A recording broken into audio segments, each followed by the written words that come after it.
Židia na neho žomrali, lebo povedal: Ja som chleb, ktorý zostúpil z neba. A hovorí: Vari to nie je Ježiš, Jozefov syn, ktorého otca a matku poznáme.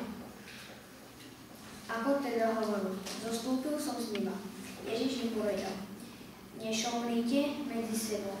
Nik nemôže prísť ku mne, ak ho nepritiahne Otec, ktorý ma poslal. A ja ho vzkriesím posledný deň. Už prorokom je napísané, všetkých bude učiť sám Boh. A každý, kto počul Otca a dal sa poučiť, vychádza ku mne. Nie, že by bol niekto videl Otca, iba ten, ktorý je od Boha, videl Otca. Veru, hovorím vám. Kto verí, má večný život. Ja som chleb života.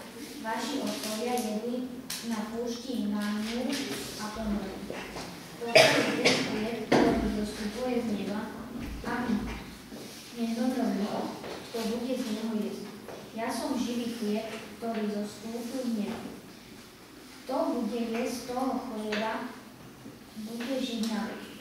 A chlieb, ktorý ja dám, je moje telo na život sveta. Židia sa hľadali medzi sebou a hovorili: Ako nám tento môže napísať, je svoje telo?